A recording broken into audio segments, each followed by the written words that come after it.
Well, welcome to Brookings. My name is Ron Haskins, and along with Belle Sawhill, I run the Center on Children and Families here. Belle gave me careful instructions before we came in to talk slowly, which I'm not going to do because we're in a hurry.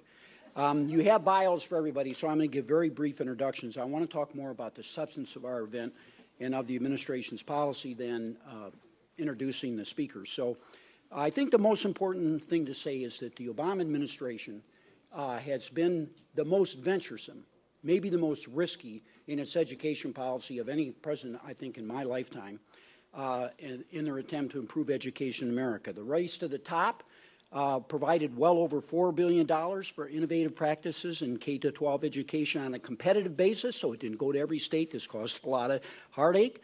And then second, investing in innovation, the so-called I3, investing in innovation, is bringing evidence of successful education programs and rigorous evaluation to center stage in education programming.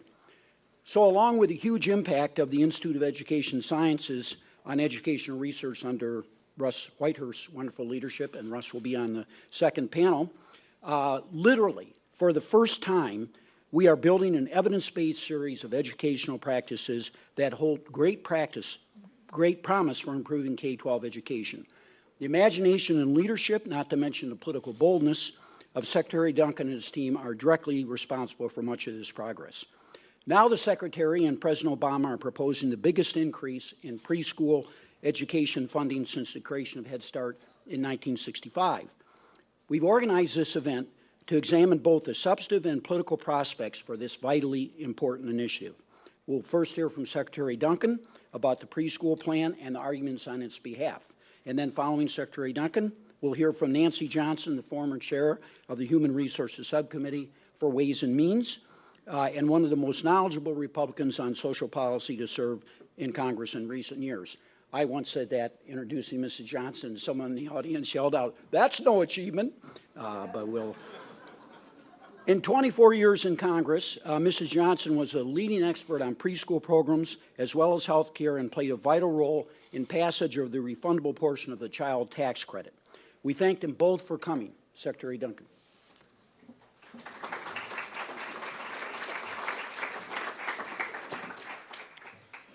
Well, thank you so much, Ron, and Brookings for hosting this discussion about President Obama's landmark proposal for high-quality preschool. And you guys have been great supporters of high-quality preschool. Thank you so much.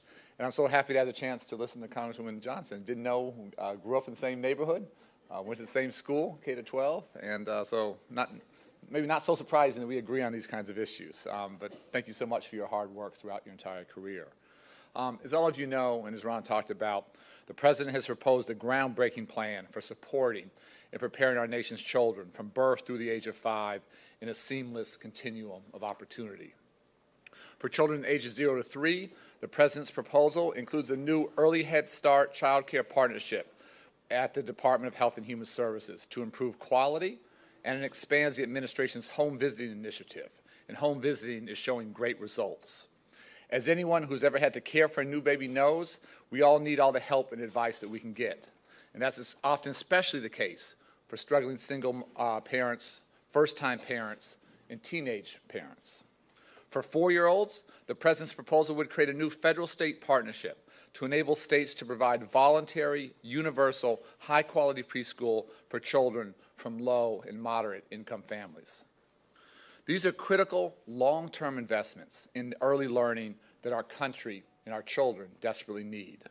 They are the best, most effective tool we have to close both achievement, and when I like to talk about those opportunity gaps, to close both the achievement and the opportunity gaps. We know that children from low-income families begin school, on average, 12 to 14 months behind their peers in language development and pre-reading skills. They start school as a 5-year-old in the fall, already behind, and often, as we know, they actually never catch up. We know that nationwide, for those children who are lucky enough to enroll in a preschool program, fewer than 3 in 10 4-year-olds, less than 30%, are in programs that are of high quality. Simply put, the current status quo is both morally and educationally unacceptable. And from a long-term economic competitiveness standpoint, it's actually just plain dumb. The United States badly lags behind other nations in supporting early learning. Out of 29 industrial nations, the U.S. devotes less public spending to early learning as a percentage of GDP than 24 of our competitors. And the United States is actually 28th among OECD nations in our enrollment of 4-year-olds in early learning. Simply not good enough. That's an embarrassment, and it's a missed opportunity for a huge return on investment. Rigorous longitudinal work by folks such as Nobel Prize-winning economist James Heckman, also at the University of Chicago, found a return of $7 to every $1 of public investment in high-quality preschool programs. Children who went to preschool have fewer special needs as they move through school. Less go into special ed. They get better jobs. They have better health, and they commit less crime. A 7-to-1 ROI. That's a much better return than any of us would typically get in the stock market, in real estate, or anywhere else that we can put our money. Obviously, no study is perfect or fully represents our diverse nation, but the cumulative evidence over 4 decades is absolutely compelling. High-quality preschool gives children the foundation they need to succeed, not just in school, but in life. And let me just briefly mention a couple other examples.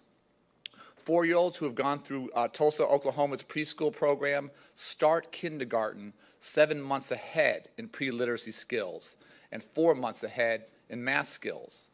The Tulsa program has small class sizes and well-trained teachers, both features of President Obama's proposal. A recent evaluation of the Great Start Readiness Program in Michigan found that 58% of the state preschool participants graduated from high school on time, 58%, compared to 43% of non-participants from similar backgrounds. And the impact of Michigan's preschool program on-time graduation rates was even larger among students of color, 60% versus 37%. Think about the power of that, almost doubling high school graduation rates. And in New Jersey, the follow-up to the Abbott preschool program, a study continues to find that high-quality preschool programs increase achievement in language arts and literacy, math, and science through 4th and 5th grade. Despite all the evidence, dramatically expanding high-quality preschool poses real challenges. And these days, getting folks here in Washington to do anything productive together, quite frankly, is a challenge. But for all that reality, for all the dysfunction we see here in Washington, I'm actually confident. I'm hopeful that these challenges can be met because I see the leadership already across the country, from Republicans and Democrats and independents. 27 governors, more than half our nation's governors, as well as the mayor of D.C., reference early learning in their State of the State addresses this year. These state leaders, regardless of party affiliation, recognize that early learning helps prepare young children for educational success, provides crucial support for families, and ultimately strengthens our nation's economy. As Colorado Governor John Hickenlooper said in his State of the State address, early childhood education is one of the best investments we can make to ensure Colorado's kids are competitive and prepared for the future. Washington's Governor Jay Inslee also gets it. He said, and I quote, "We need to invest more where we get the biggest return in high-quality early learning programs." Governors from states as diverse as Hawaii, Indiana, Kentucky, Massachusetts, Michigan, Missouri, Ohio, Vermont, and West Virginia, all of them, all called for expanded access for preschool for more of our nation's 4-year-olds. And when I talked to Alabama Governor Robert Bentley, a Republican, after the president unveiled his preschool proposal at the State of the Union, Governor Bentley told me he felt the president had stolen many of his best lines. So clearly we owe him one, and so I want to quote from Governor Bentley. He said, "I truly believe by allowing greater access to a voluntary pre-K education, we will change the lives of children in Alabama." And Governor Bentley isn't just talking. He is absolutely walking the walk. Just last week, he signed a bill investing more than $28 million in Alabama's preschool program to provide 1,500 more children with access to high-quality preschool. And we're seeing many other governors working hard in providing real leadership to do what's right for their kids and ultimately for their states.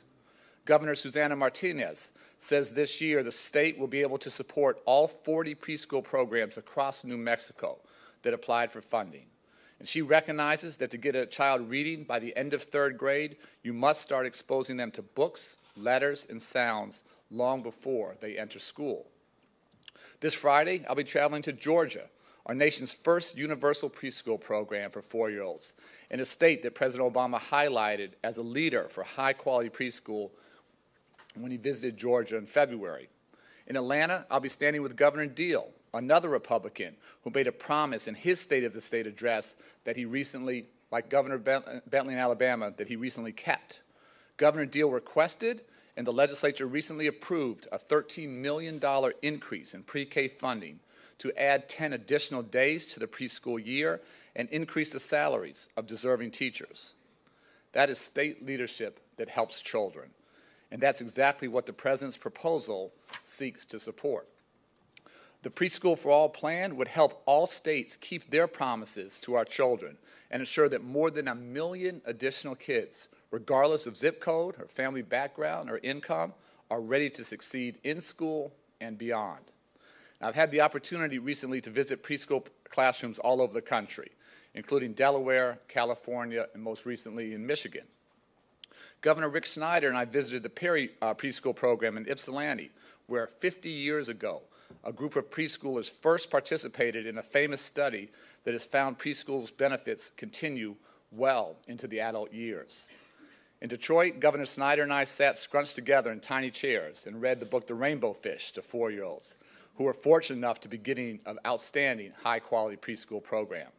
And like other governors, Governor Snyder tells me there are not enough programs to meet the real need in his state of Michigan. Yet, despite tough budgets and difficult economic times, these governors and many, many others are absolute champions for young children.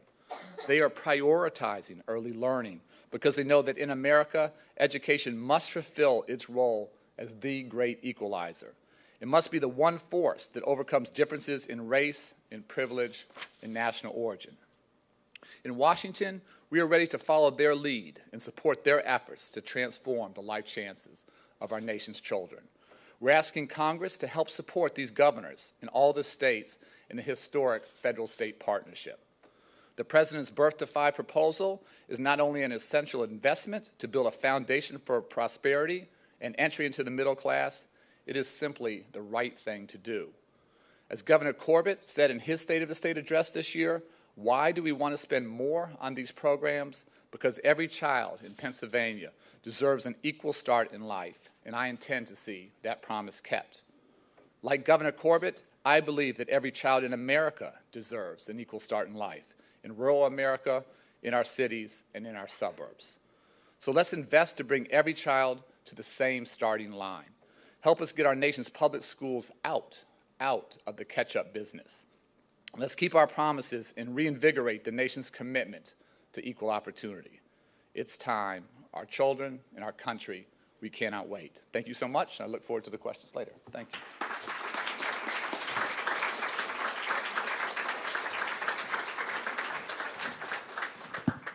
Thank you very much, Mr. Secretary. I've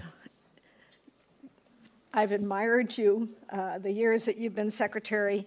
It's been a great asset to the nation to have someone who really has been at the front line in a city like Chicago and who respects the art of teaching as well as the art of parenting and the need for autonomy, a certain degree of autonomy of the systems throughout the country. Before I ran for Congress, I served in the State Senate of Connecticut, and before that I was an extremely active parent in the children's school system and led many initiatives to improve our public schools in a town that's just like Chicago, but smaller. But all the ethnic diversity, all the problems, and there's just so much we can do, and I think the vision that the President has is exactly the right vision. And it's one that we've struggled with as a nation for many years, and our 0 to 3 program has actually saved the lives of many a child if you look at them as whole human beings. Some of the other things that we've done have really made big strides. So looking now at that whole 0 to 5 as the challenge is really the right thing to do. I would just say that as a very locally footed person, and also as chairman of the Human Resources Subcommittee of Ways and Means that does, frankly, all the social services legislating outside of the Education and Labor Committee.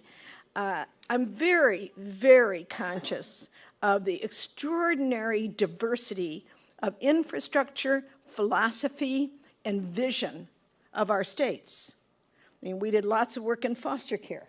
It took us 1.5 years to get the Education and Labor Committee to have a joint hearing with the Human Resources Committee on worker training when we were doing welfare and how do you help women get off welfare. So the silo issue is not to be underestimated.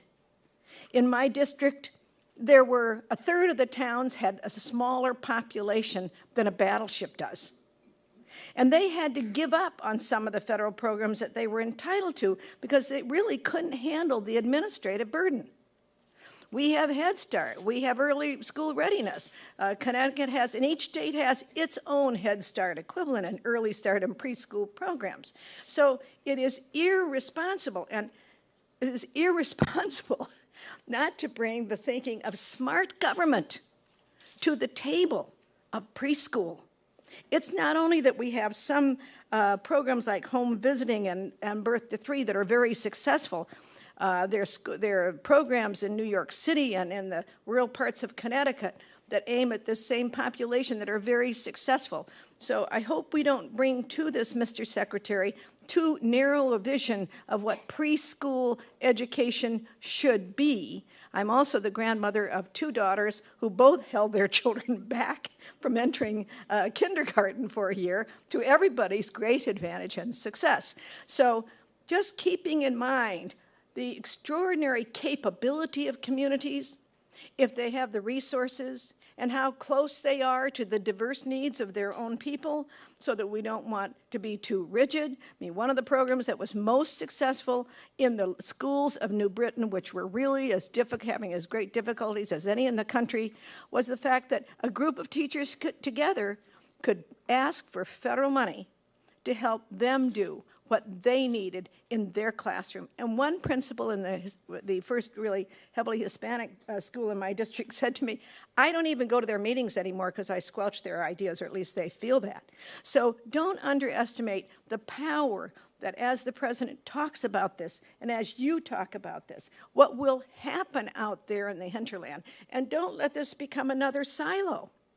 In fact, you have the power to do what has been done in some other areas. It was federal power that changed how communities dealt with homelessness, because you couldn't get any more money from HUD unless your community put themselves to the task of not only how do you shelter, but how do you provide education, how do you provide health care for a homeless person, how do you look at the whole person. So we have to look not just at the child, for whom coming to kindergarten is absolutely essential if they're going to have a successful life. But we have to look at the family, because the more the mother can become involved, and we have some school programs that do this, so we can build on them. All the siblings of the kids who are in grade school want to go to grade school. It's a big deal.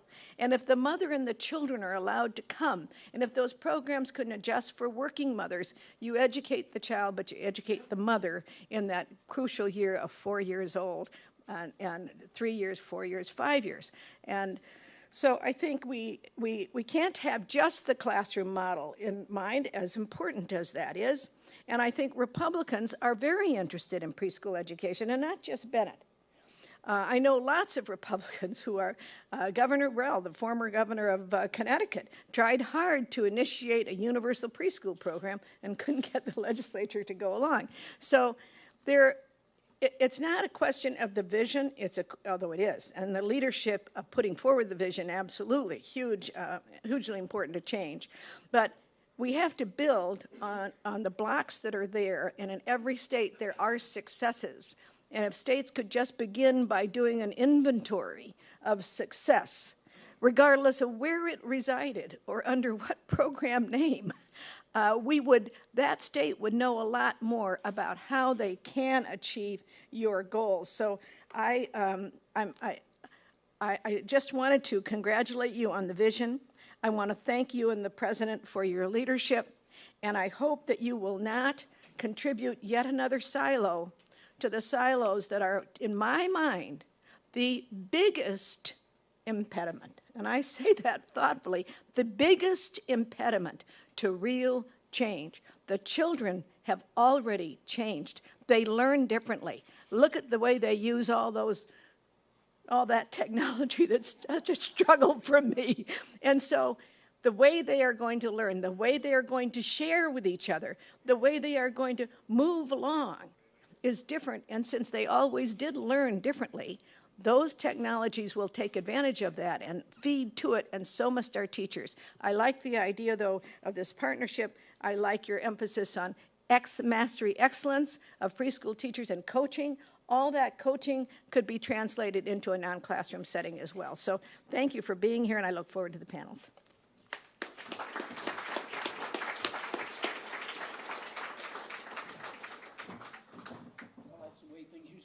Washington, everybody's very friendly and complimenting each other. We don't see a lot of that nowadays. I think it's the atmosphere we provide here at Brookings is probably induces that sort of thing.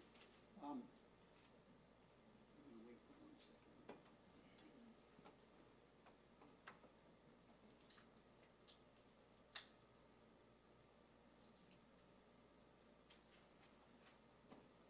So, Mrs. Johnson, you'll be glad to know the first thing I want to ask about, and that I agree with you is crucial, is this issue of silos. So we have a huge amount of money in Head Start. We have a fairly substantial amount of money in daycare. The states have close to $5 billion in state pre-K programs. We have Title I. We have early Head Start. So if you put it all together for early childhood, there's probably about $30 billion out there between the federal government and the states. Is there anything, is it part of your vision that you're going to make it easier for states to coordinate these programs? And in particular, I've constantly heard from states, most recently yesterday, and one of our panelists will talk about this, that Head Start is often difficult to coordinate with for state preschool programs and other states' money for the preschool area. So what is your vision of how you can help use this initiative to knit these programs together and make it easier for the states? Yeah, well, I absolutely agree with the premise that historically the silos have been a huge barrier to children's success and opportunity. And those silos, frankly, start here in Washington. And I will tell you, Kathleen Sebelius and I, my good friend and partner in HHS, have spent an inordinate amount of time together. We've jointly administered the Race to the Top Early Learning Challenge, which has never happened before. She started calling me her work husband. I don't know if that's a good thing or a bad thing, but I think we're demonstrating in both a very real and also symbolic way that dysfunction, those days are over. And we are literally joined to hip. We have days where we do breakfast together and lunch together, and then she asks, what are we doing for dinner? The goal here is just really simple, that HHS would focus on the 0 to 3. We would focus on 4, and the goal would be to have children entering kindergarten at 5 ready to be successful. So whatever ideas folks have of things we continue to improve to coordinate, but again, through programs we've already done together, I think we're cutting through those silos in a very real way. People are feeling that at the state level, at the local level. She and I addressed the Head Start National Association Conference a couple of weeks to go together. And for all that investment that we're making, at the end of the day, the fact still remains that less than 3 in 10 4-year-olds have access to high-quality pre-K. So there's tremendous unmet need out there. That's what we have to meet. We need to meet it efficiently and thoughtfully and productively, but to act like there's enough money to help all the kids who need it today, that's simply not the case. We have tremendous number of families and kids who need more than what they have available. Nancy, you want to add anything to that? No, I think, Okay. well, I should add one thing. That's very interesting what you say about you and the secretary. What I worry about is that little rural school, Yeah. and it doesn't get down. Yeah.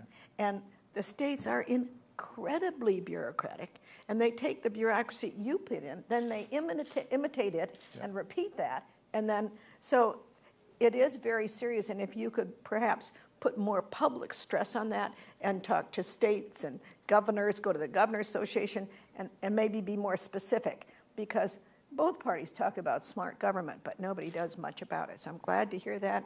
All I can say is faster forward. Yeah. Yeah. So, Nancy, this bill is not going to pass unless it gets through the House. And it seems that the House especially, but to some extent the Senate as well, the Republicans are determined to stop almost everything that the president wants to do. Do you see any prospect that Republicans could sign on to not only a preschool program that spends $75 billion, but also a tax increase on a sin tax, granted, but still? So what are the prospects that the House would come around and enter into negotiations, do something serious, not accept it as it is, but like in the old days, let's have a negotiation? Do you see that happening? Absolutely, it's possible. If you look at what's happening about the exchanges, I was fascinated to find that the deals that are being made have to do with allowing states to offer the people above 100% of poverty, up to 138%, the right to be on the exchange and use the Medicaid money to be in the exchange. But get this, because this is the critical thing. They're allowed to offer them programs. Now, Medicare does not allow this. They're allowed to offer them programs that reward wellness, reward sticking to your regimen if you're a diabetic, reward health, and serious lifestyle changes.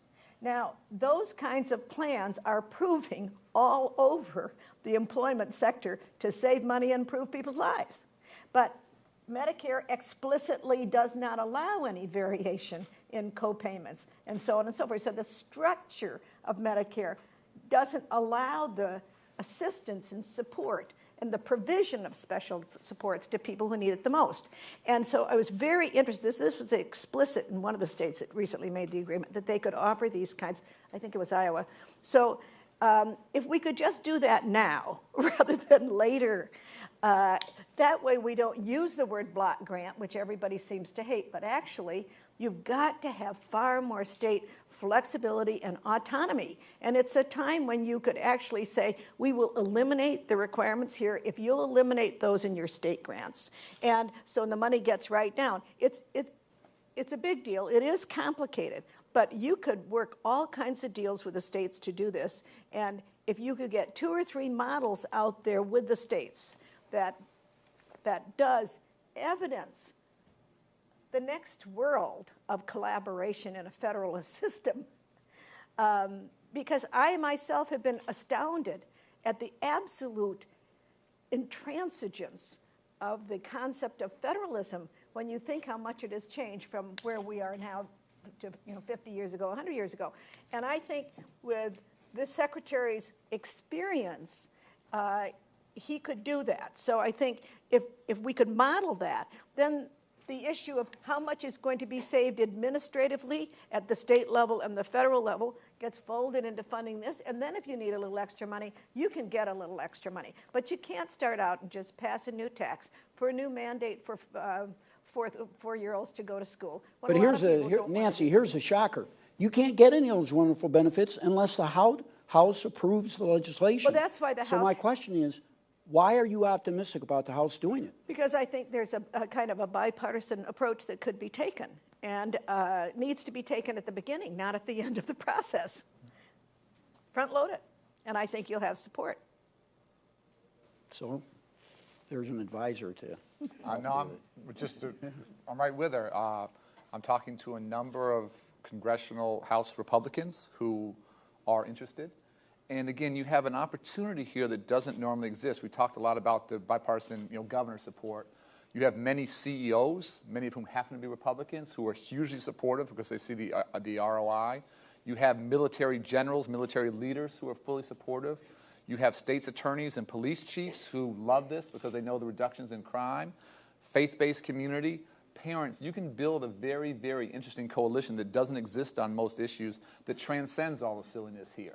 So again, anything productive these days is definitely a heavy lift, but if there's going to be any area where folks can come together, I think this one is ripe, and there are these unlikely allies that make me think there's a real opportunity. You mentioned several Republican governors. I know you visited the state already, and you're soon going to Georgia, and I understand from your talk and from your staff that you've talked with other Republican governors. Do you see that there's a way that you could use Republican governors, or that they of their own volition, would try to influence their representatives from their state and the senators to vote to support something like this? So again, we're having conversations with governors and their staff, but these guys aren't just talking. I said they're walking the walk. They are making these investments. They are trying to put, in tough economic times, real dollars behind this.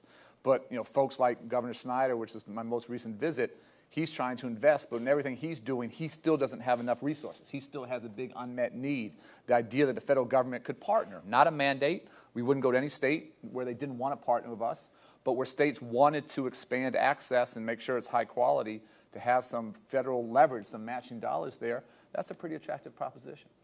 I think, though, that you really do have to, because I remember talking to the federal agencies in my district, and they had done phenomenal things to improve their efficiency, and the world just didn't know it. They knew that manufacturing was doing some of those things. They didn't know that the federal agencies were doing some of those things. So I think, really, you need to work to sort of front load your conversation about smart government. We don't want just another bureaucracy, and work with the governors to be able to help people see these savings are going to be there for you as state taxpayers and for you as federal taxpayers, but we're going to reuse the money. Your taxes won't go down, but they won't go up, but we'll have better output.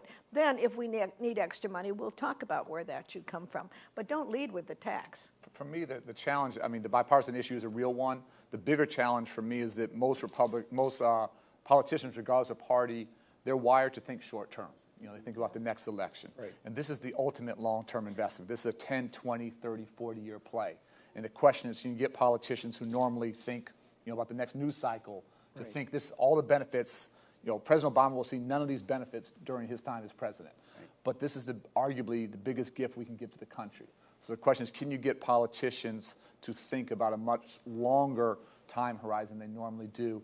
If we do that, this becomes, frankly, a no-brainer. If we can't do that, this one isn't going to move. And what do you think of Mrs. Johnson's idea about a lot of discussion in the beginning, try to minimize the discussion of the tax increase and try to focus on the substance? Do you feel that would work in the House and then Republicans in the Senate? It's the only way we work. And again, just another example, the waivers we've done around No Child Left Behind, different topic, but that's been a total bipartisan issue. And whether it's South Carolina or Maryland or Michigan or Massachusetts, we've partnered with folks across the political spectrum in a very productive way. My whole mantra is sort of loose on means, give people lots of room to move and to be innovative and be flexible, tight on goals, have a high bar.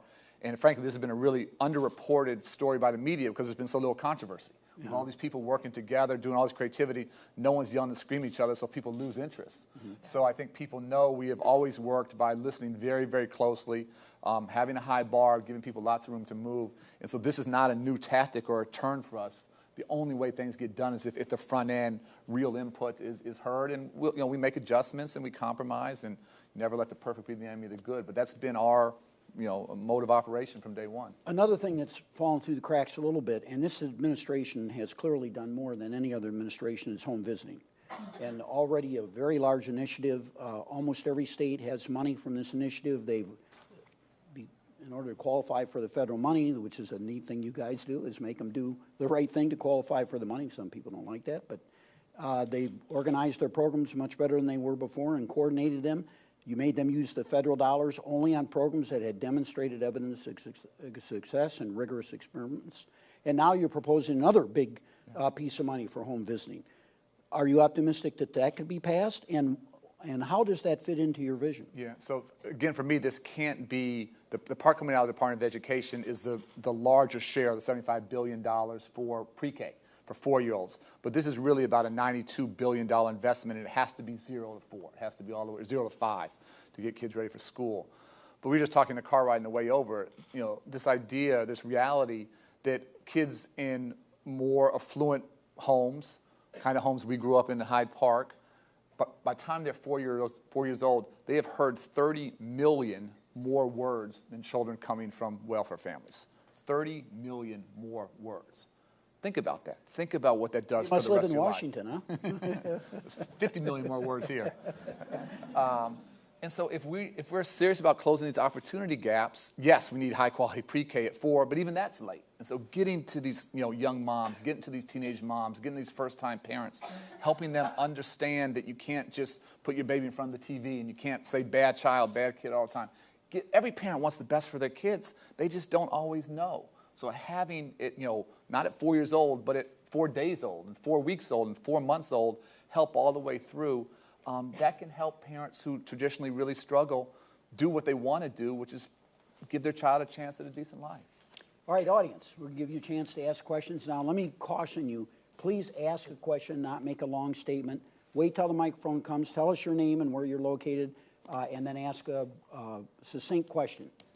Somebody with a microphone is coming here? Yeah. Oh, right there, here. Right here in the, thank you.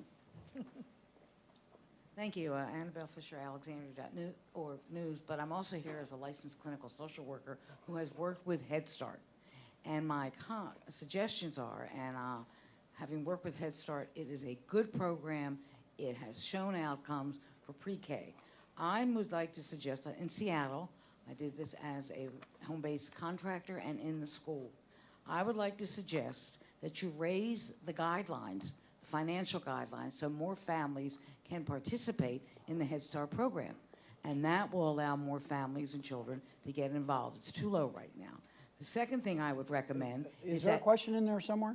Are you going to, I better rephrase that, I'm sorry. Will you consider raising the guidelines for families to get above the low income to enter into the Head Start program? My second question, will you consider charging families of all income levels who participate in Head Start, because they get everything free, and so if you charge them something, if you have your very low income, 50 cents, nobody has to know how much. Once Okay, you have to you've reached a pay limit of 2 you questions, own so- it. You own it, and you participate. We got a lot of people want to ask questions, please. So there are 2 questions. I really, because I love the Head Start program, and I think there's too much duplication of service. Ma'am, and can getting you stop, please? Hey, grab the microphone. Grab the will you? microphone, and don't forget the parents that need to be involved. So a couple of things. Having not just states, but have parents have skin in the game is a really important thought, and sort of figuring out how we do that. And we talk about making sure families have access up to 200% of the poverty line. People may not realize 200% of the poverty line for a family of 4 is like $45,000, $46,000. That's a tough living for a family of 4. So we want to start with the most disadvantaged families. If states want to go beyond that, they have the right to do that. The other thing I didn't mention, if states are doing a great job in the 0 to 4 space, they could use our resources to make kindergarten for 5-year-olds full day. So again, we want to provide a lot of flexibility and creativity, start with the kids most in need, but work up that economic trajectory as far as we can. Another question. Hi, I'm Shri Chauhan, and I'm with the National Urban League. My question is, how are you going to connect some of the goals for the Head Start program with the Early Childhood Initiative? How are these things going to align together? Because there's sort of different goals for each program. So again, the goal would be to have HHS focus on 0 to 3, have over time us focus on the 4-year-olds, and then have all the children. The goal is to have children entering kindergarten ready to learn and ready to be successful. That has to be the benchmark of how all these things are assessed, starting from home visiting to Head Start to pre-K. Our children entering kindergarten with the socialization and the literacy skills they need to be successful. Really quickly, we talked a lot about sort of the academic benefits, the math and the literacy. I've talked a lot to James Heckman, who's a Nobel Prize winning economist. He's a lot smarter than I am, who's done so much of this research. And it's fascinating talking to him. I'm trying to get him to break this down for me. But in terms of these long-term, 4-decade-long benefits, this return on investment, he feels probably the majority of the benefit is not the academic dividends, it's the non-cognitive skills, the ability to sit in a room like this and self-regulate and have self-control, grit, resilience. And those skills that, again, frankly, in middle-class homes, there's more opportunity to learn those things. In more disadvantaged communities, there just isn't as much opportunity. So it's fascinating to me. It's not just the academic piece, but this other piece is hugely, hugely important for young people, again, not getting locked up, not becoming pregnant, graduating from high school, and getting a good job long term. Another question? Yes, right here in front.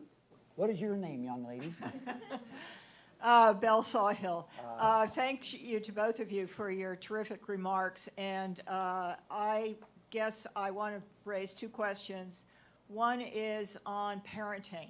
I understand home visiting does deal with the parenting side of this, but I was very intrigued by what Mrs. Johnson said about the fact that in healthcare, there is beginning to be some experimentation with asking for more personal responsibility on the part of clients of, say, Medicaid to go along with the benefits.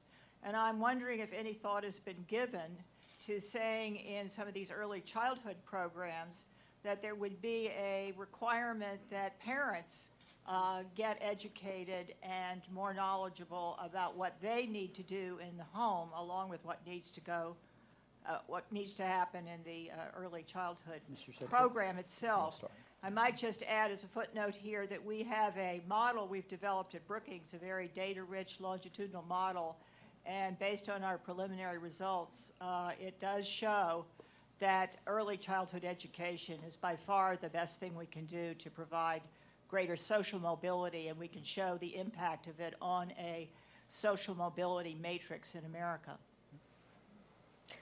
I really have been terribly impressed with what some of these school-based programs have accomplished in the neighborhood. The mothers with the younger siblings come in, and they have good curriculum about words and concepts and interpersonal behavior.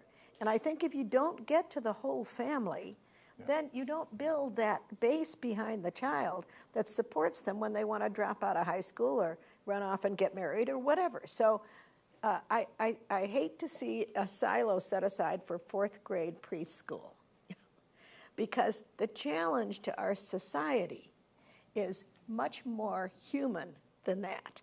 And someone once told me that you go to the obstetricians in town and they can tell you exactly which parents are going to have difficulty with their children. And, that is one indicator. But single parenthood is a terrible challenge for any parent of any age, and we underestimate that. So there are ways you could funnel this money into a community, or at least give the community the challenge of how would you make sure that any parent, that your physicians, any parent see, you could use that then not only for words, but for the mental health screen. Yeah. You can catch early family problems. I was chairman of the Child Guidance Clinic for many, many years at home, and we developed a program to go out and educate the parents at PTAs to just show them that you could do something about those programs. And now that there's much less prejudice on that issue, you can fold a lot of that into fourth grade education because the parents, you can get them involved. But if you fail to get them involved, you only do half the job. So, I think it's been a very consistent theme that's hugely important of how do we engage parents very differently in their own children's education and in their own education. That's obviously part of Head Start's goal today and how we measure parental engagement. I want to be clear. I don't want to deny access to a child whose dad is locked up and whose mom's on crack. That's exactly the kind of child we need to serve. But we should be holding ourselves accountable for increasing parental involvement in their children's lives and in their education. One thing we haven't talked about is, again, we're really agnostic in terms of who delivers this high-quality pre-K. So it could be school systems, it could be nonprofits, it could be social service agencies, it could be churches, it could be whoever. So folks, we're the roots in the community where there's some trust. I think that's so important to engage parents. And again, if we're trying to do this by ourselves, we'll do some good. There'll be a limit on how far we go. If we get parents actively involved and engaged, their kids, I think, are in an entirely different trajectory. And how we hold ourselves accountable, how we measure that over time, I think will be hugely important to this effort. I would just like to add here one thing that is not well known, but the Postman School at Columbia developed a Free to Grow program that develops Head Start and is very much more effective because it asks the questions that the whole family needs to, that involves the whole family, like drugs and alcohol. And at first, our Head Start people were reluctant to do that, but once they got over it, they felt so much better. The families did so much better. So we become part of barriers to whole family development because we don't want to talk about the hard things. So I hope you'll look at the Free to Grow. I tried to get the Congress to lay that on Head Start, but they were... Has to be evidence-based, though. All right, well, Ms. Secretary, thank you very much for coming. And Mrs. Johnson, thank you. I really appreciate it. And please join me in thanking you. If I could be of any help to you, be sure and let me know. I'll come back. I'm at Baker Down. Yeah. All right, so what a wonderful panel we have here. I'm really looking forward to what they have to say. I think I have some good questions for them. As our practice, we'll start out with opening statements, and then I'll follow that up with some questions. So right here on my right, doesn't seem right, does it? But Roberto Rodriguez, I've been working with the administration for the last, say, 5 or 6 weeks to plan this event and discuss preschool, and it's pretty obvious to me that Roberto from the White House is coordinating things from the White House, so he's playing a very important role in this. We're really glad to have him here to give us sort of the inside scoop and defend the administration against all these other panelists who will be attacking viciously his program. So we'll look forward to that. And then all the way down at the end, on the far right, as it were, is Russ Whitehurst. Russ is the person I mentioned in the beginning that started the Institute for Education Sciences and did a magnificent job. National Academy of Sciences once said that we know nothing about education interventions. That's probably 15 years ago. But thanks to Russ and now this administration, we have lots of random assignment studies. We have lots of evidence. Very good. And Russ knows a lot about preschool as well. Jenny Owen from Duke University. It's so hard for me to say something from Duke. We couldn't get anybody from UNC, so we settled for someone from Duke. And Jenny heads an organization at Duke called the Center for Child and Family Policy. So that's a good name for an organization, right? That's, in case you hadn't noticed, that's our name too. We copied them. And then Steve Barnett from Rutgers, and Steve has played a major role in many preschool programs, but especially for those of you who may know, he runs the Institute for Early Education Research, and every year they put out a volume called The State of Preschool. They didn't have enough money to print it this year, but it's available on their website. It is the Bible of preschool in the United States. It has fantastic information. If he didn't do it, nobody would. It would take you 3 days to figure out how many states have what kind of standards, and now you can do it in 3 minutes. And then finally, Linda Martin. We're so pleased that Linda could come. She's the Deputy State Director for Economic Services in the state of South Carolina, so her department has jurisdiction over the preschool programs. And we felt it was necessary to have a state perspective here. I have some questions for you to try to confuse you in a few minutes. We'll begin with Roberto. Great. Well, thank you so much, Ron. I want to thank Brookings for the opportunity, and I'm happy to join this esteemed panel today. And I'll try to pick up here where our secretary left off. He really, I think, did an outstanding job of presenting the plan here. We're really excited about the opportunity that we have, particularly for our youngest children, to really take an important step forward as a country in providing the type of high-quality early learning experiences and opportunities that we know are just so essential for their later success in school, for their later success in life, and ultimately for our economic future. I mean, I think when you look at the fact that we rank 28th out of 38 developed nations in terms of access of 4-year-olds to high-quality early learning, you begin to really recognize that there is an economic imperative to this work. And certainly our administration comes at this both from the important opportunity that early learning can provide to help our children be well equipped to succeed in life. But also, we know that for our country's future, we have to do better in these early years in providing a high quality opportunity for all of our children to be able to be successful. So let me unpack briefly the 3 elements that are part of the President's initiative that he announced as part of the State of the Union and were further illuminated with his budget. And you heard Secretary Duncan talk about our Preschool for All initiative. This really is the final piece along a broader continuum of proposed investments here by the President. The first is a piece that was touched on a little bit in this first panel around home visiting.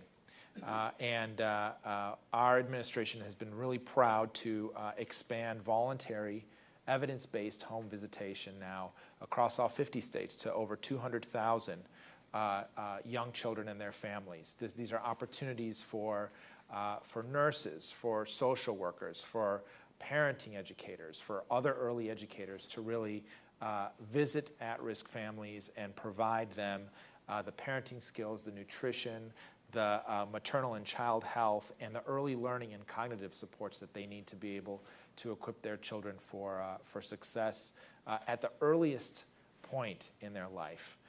And there's just such strong research that shows what a difference evidence-based models make in this space.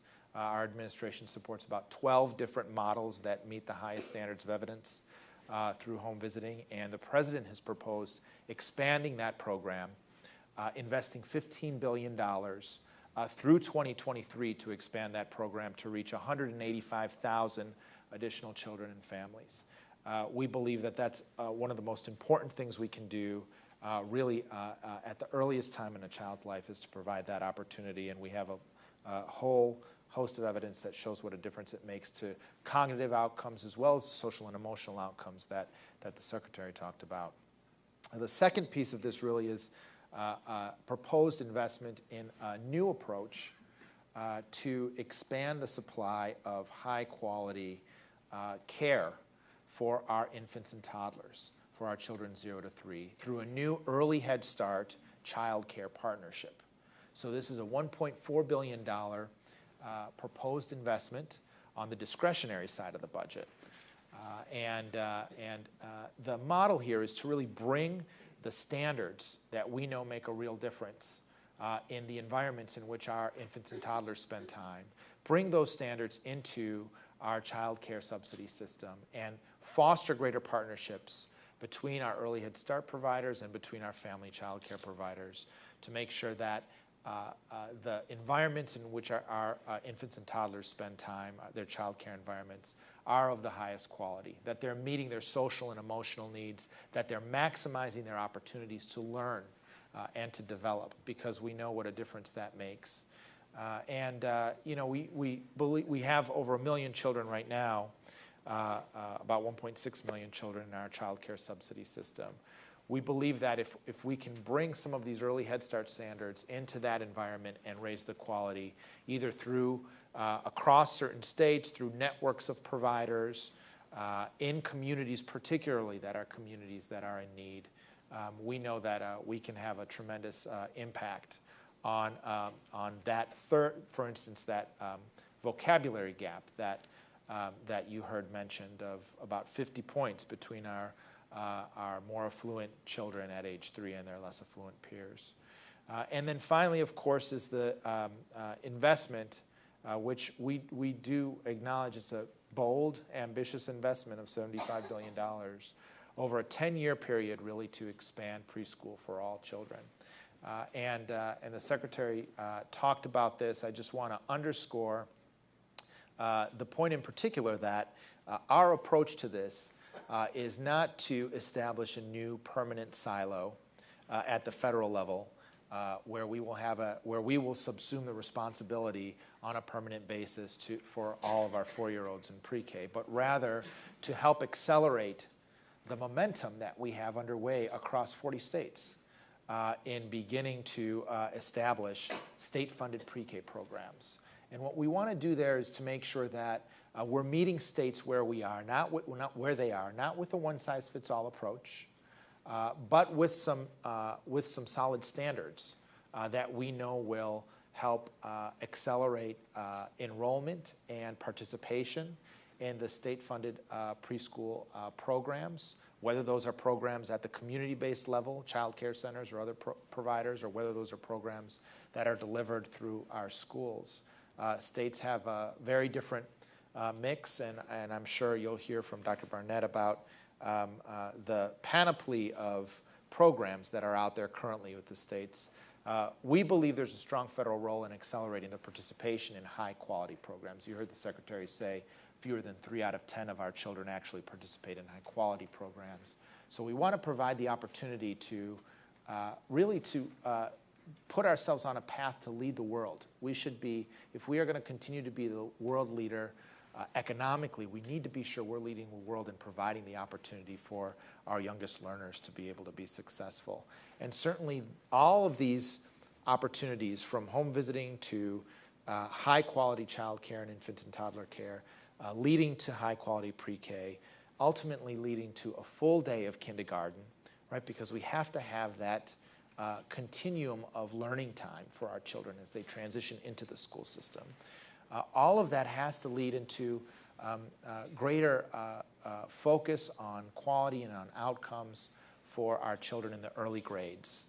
We have today a situation where at grade 3, we have an achievement gap that looms large, and that puts too many of our children at a significant disadvantage if they are not reading at grade level to not be able to graduate. And we're losing a million children a year to the dropout crisis. Really solving that crisis and meeting the president's charge of delivering the opportunity that every child needs to succeed, that has to start early. That has to start in these early years.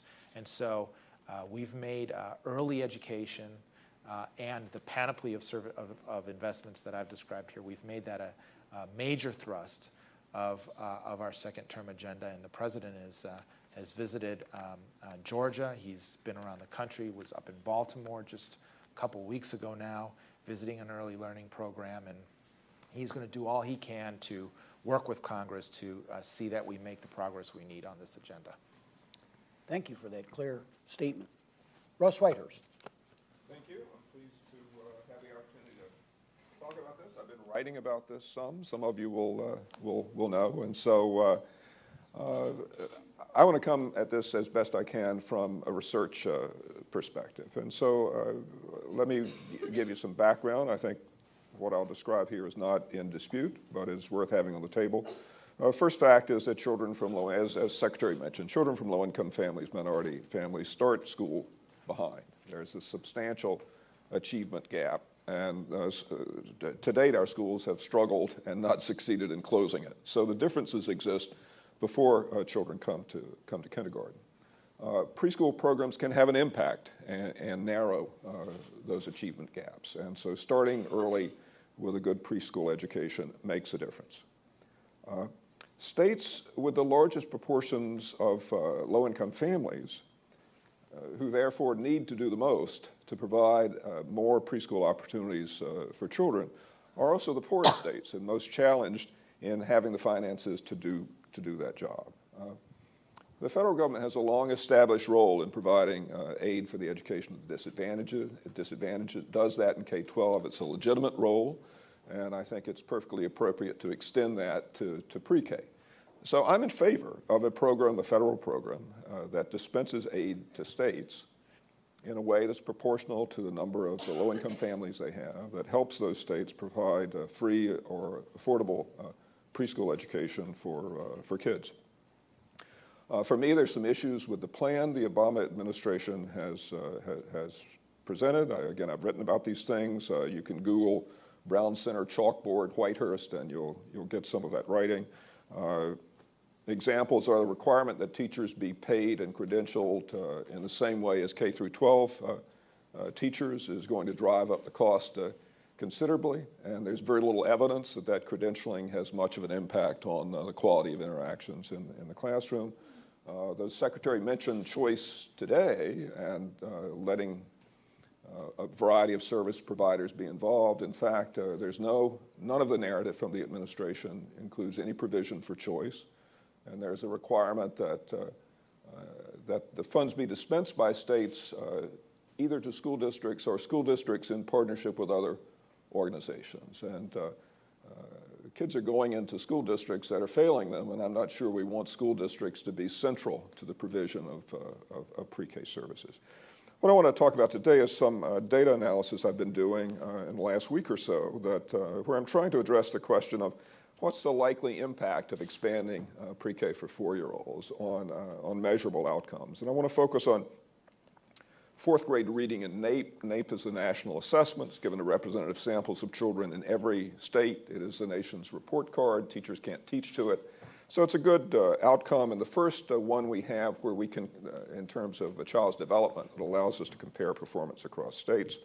And I've used the very good data from Barnett's organization on pre-K enrollment to look at variations in state pre-K enrollment in 2006 as they are associated with NAEP scores 5 years later in 2011. And my question is there an association between the level of pre-K participation at the state level and later NAEP scores for that same cohort of kids? And I've done that adjusting for differences among states in their demographics and wealth, because that drives student performance in ways quite independent of the schooling system. There's a great range of pre-K enrollment. It ranges from, in 2006, from 0 in 10 states to 70% in Oklahoma. And of course, there's a great range of performance on NAEP among kids. So the good news for advocates of investment in state pre-K, the correlations are positive and statistically significant. The correlation for the wonks in the audience is about 0.30, which is a good size correlation for any kind of education intervention. And the relationships I see in the data make sense, at least to me. So the relationships are stronger for reading than they are for math, and preschools are much more involved in developing the skills that are related to reading than they are in developing skills related to math. So that makes a lot of sense. And the relationships are stronger for the groups that should most benefit from preschool. So they're stronger for Hispanics and other minority groups than they are for whites. They're stronger for children who are eligible for free and reduced price lunch than for affluent kids. So all that makes a lot of sense. The sobering news is that variation among states in NAEP scores is much less than variation among students or classrooms or schools. So existing differences among states in all of their education policies and practices account for a relatively small amount of the differences that exist among students and their achievement outcomes. And you can think about this intuitively. It probably made a lot more difference to you, the teacher you had in your classroom, than the state in which you lived in terms of what you learned. And that's the intuition I'm capturing with the data. The student standard deviation on NAEP happens to be about 30 points. The state standard deviation on NAEP happens to be about 4 points. And so in other words, there's not a lot of variation among states, and there's a huge amount of variation among kids. So if we increase the state's performance on NAEP relative to other states by 1 standard deviation of state differences, that is moving a state from the 50th to the 84th percentile in terms of states, or from the 25th best state to the 8th best state, a huge difference, it would be associated with a 4-point change in NAEP. Not a big difference.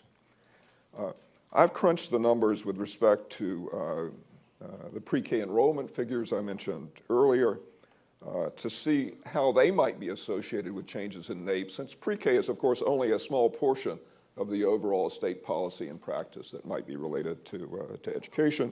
And what do I find? I find a 16% increase in state enrollment in pre-K would predict about a 1-point increase in NAEP 5 years later.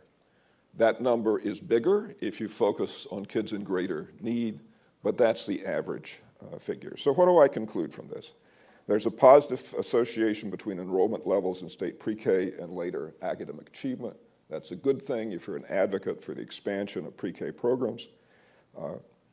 Should these associations, and they're just correlations, truly reflect a cause and effect relationship, then raising the level of state pre-K enrollment would certainly enhance academic achievement. However, the impact of very substantial increases in the level of state pre-K enrollment would likely be modest, on the order of magnitude of a few points at most on NAEP in 4th grade. From my perspective, these are impacts worth pursuing, but they fall far short of the impacts that advocates of the expansion of state pre-K have pushed based on generalizations, for example, from the Perry Preschool Project, an intensive program that focused on 70 kids in Ypsilanti, Michigan 50 years ago, that was multi-year, that involved home visiting, that had lots of components that are not part of state pre-K. So we need to be realistic about what we're going to achieve. We need to think carefully about the cost and the benefits and figure out how to minimize the former while maximizing the latter.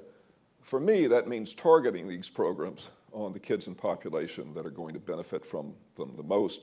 I think we're likely to find a benefit ratio there that is worth pursuing, though certainly not 7-to-1. And I think the politics of this on the Hill require the administration to think less about strings tied to the money and more about providing the money to the communities and states that have the greatest need for it. Thank you. Thank you, Russ. Jenny Owen. I'm delighted to be here this afternoon, and as Ron said, I'm here representing Duke, Stanford School of Public Policy and Center for Child and Family Policy, as well as representing APAM. Given the emphasis of the President's proposal on high-quality early childhood education, I want to highlight 3 interrelated priorities to keep in mind. They are alignment of early care and education efforts, which has been addressed already, support for the early childhood education workforce, which I don't believe has been addressed, and implementation. All of these are critical if we're to do a better job making sure all children arrive at kindergarten not just ready to learn, but already learning. And each of these is also influenced, as has come up today, by the broader context in which the President's proposal is emerging. So just a few words first about the broader context. I think there's consensus up here and out there that we know more than ever from rigorous research that early childhood education can make a difference. But we also know that all early childhood education is not created equal. And perhaps more importantly, the implementation of programs to improve early childhood education are not implemented equally.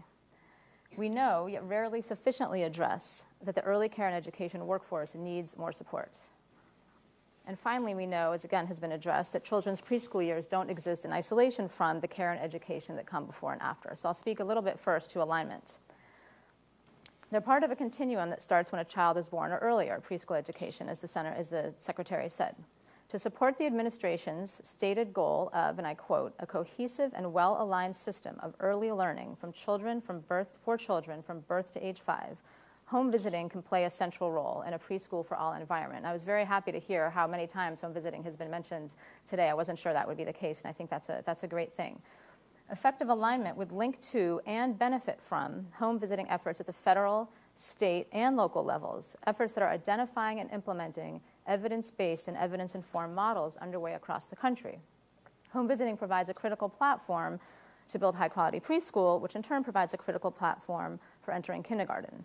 And I wonder whether we might be able to apply a home visiting model in the preschool environment and perhaps in early school years as well in a way that would make a difference to children beyond the home visiting, the traditional home visiting years. Moreover, successful alignment would help to alleviate debates faced by numerous states, including mine, about whether to increase pre-K slots at the expense of childcare slots or to do the reverse, which is something many states right now are struggling with. Another priority is workforce support. When considering what's best for all young children, we must remember that the early childhood workforce is in large part the parents of many of the low-resource children that we're talking about today.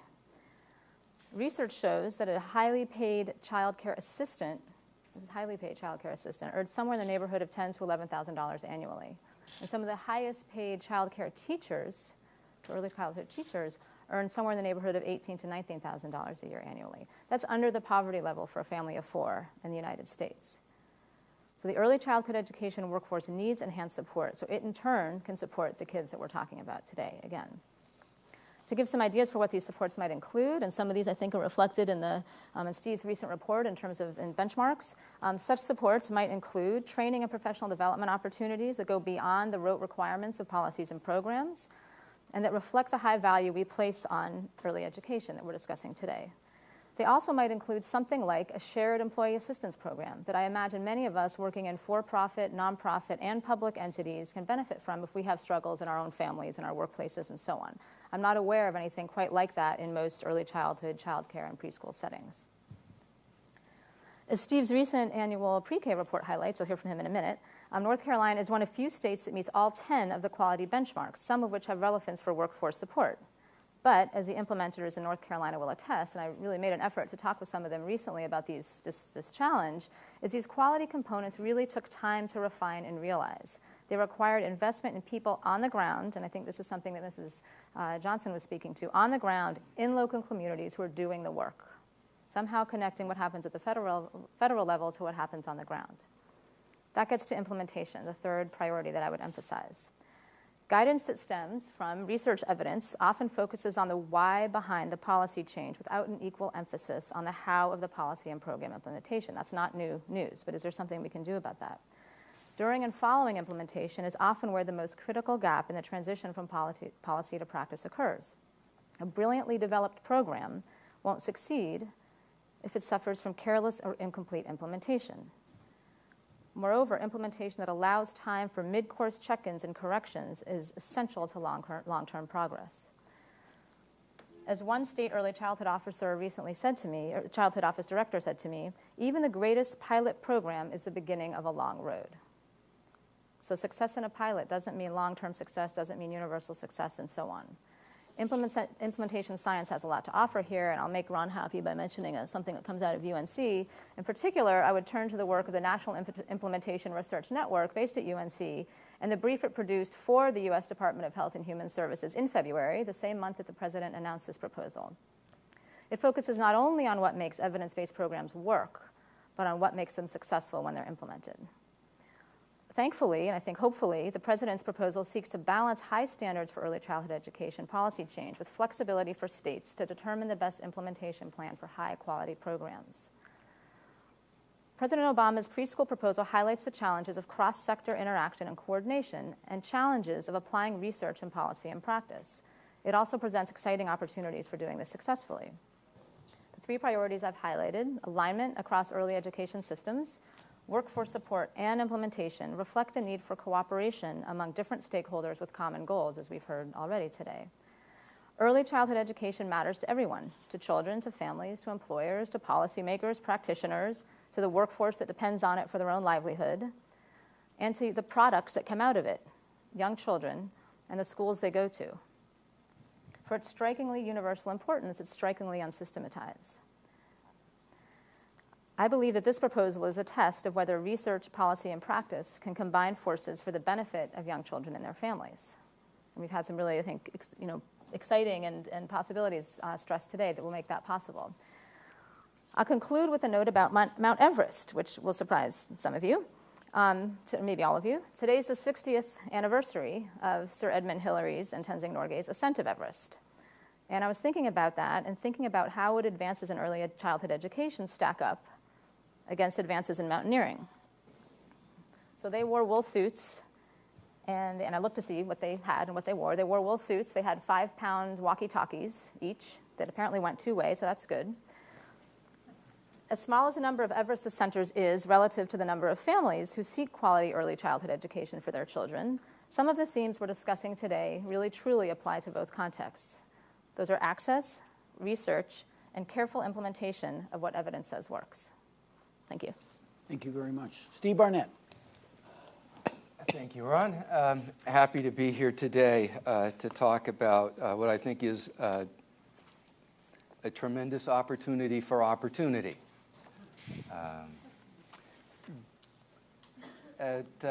We have some educational problems in the United States. I don't think they're necessarily the problems that people think they are. Actually, for example, I think our public schools perform pretty well overall and have been steadily improving over time. And it's remarkable to me how little the improvements in kids' test scores over the last couple of decades, how little attention is given to that. Because then you might have to say, gee, I wonder why the public schools are getting so much better instead of talking about how terrible they are. I also think that while we talk a lot about the achievement gap, that in many ways that leads us to frame the problem incorrectly. We don't have an achievement gap in the United States. We have is an achievement gradient. Right? We have a continuum that links family, human, and economic capital and resources with children's achievement, and it's a lot steeper than it is in many other countries. But there's no sharp cutoff, right? And so it turns out that while kids in poverty have high failure rates and high dropout rates, 1 in 10 middle-income kids will fail a grade and be held back. 1 in 10 middle-income kids will drop out of school. So if you want to solve the school failure problem in the United States and you focus on poor kids, you will miss most of the problem. And I also think it creates a kind of us-them dialogue that is unhelpful politically and unhelpful programmatically. And we have a history of 50 years of targeted programs that I think is a history of 50 years of failure. Why do I say 50 years of failure? Well, so we have a problem. We have some solutions. Part of the solution is high-quality preschool programs. The evidence is quite clear they can produce substantive gains, and that if those gains are large enough to start with, they can produce persistent gains. And they produce persistent gains far up the economic continuum, right? Not just up to the poverty line or even the low-income line, which, by the way, at this point, 200% of poverty covers 50% of American preschoolers. Right? So preschoolers as a group are not doing particularly well on the income continuum. So you have a problem, you have a solution, and we've been trying for 50 years to do this with a targeted model. And yet today, most low-income kids do not have access to preschool. Most low-income kids do not have access to quality preschool. Now, that's partly because most kids, as the Secretary and Roberto said, most kids don't have access to even a good preschool, right? So about a third of preschool classrooms, based on actual observation, qualify as good or better. Right? But a lot of kids don't go to preschool. So if you look at the percentage of kids enrolled in a good preschool, if your parents have graduate degrees, it's almost a third. If your parents are high school dropouts, it's 1 in 10.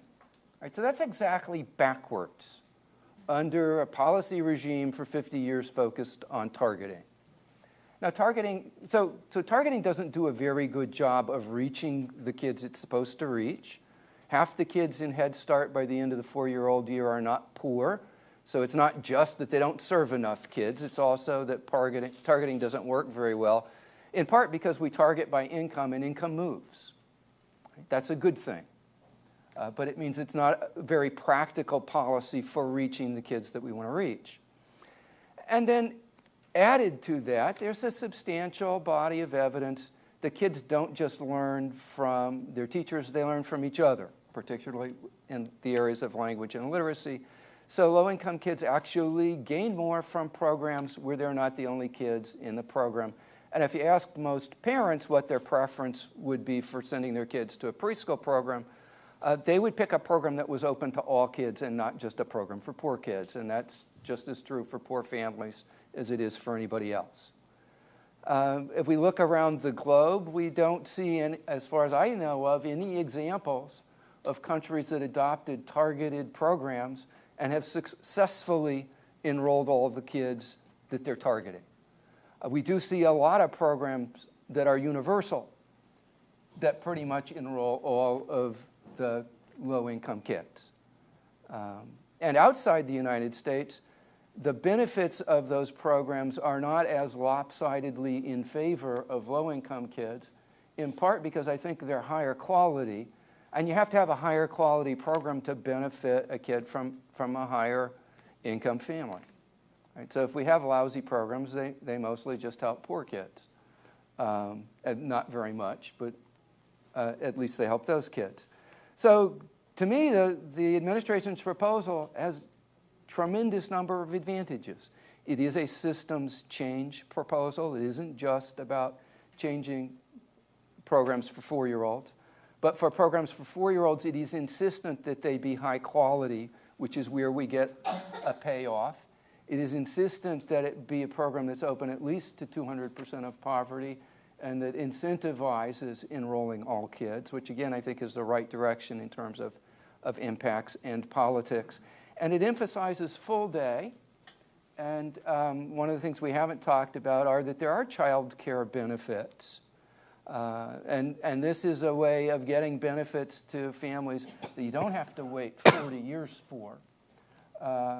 And they're modest, but they're perhaps big enough, certainly for low-income families, to justify the expenditure in the program themselves. And one of the things that the economic analyses do tell us is that even if these programs only produce modest gains for kids and families translate into very large economic benefits proportional to cost. Thanks very much.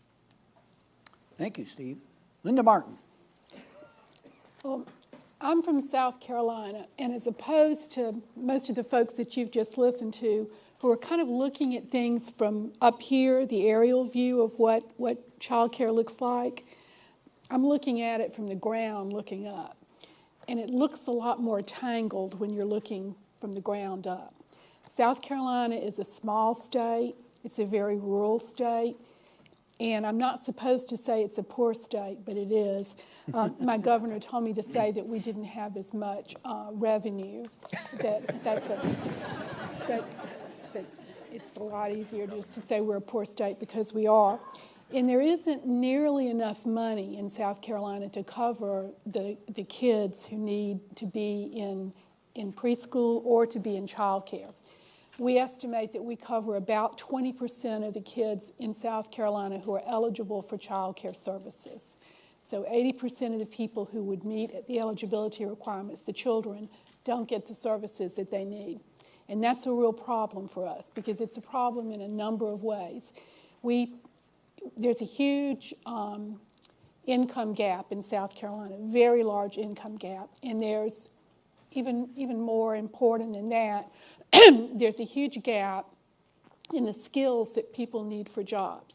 So we have most of the jobs available in South Carolina need skilled labor or very skilled labor.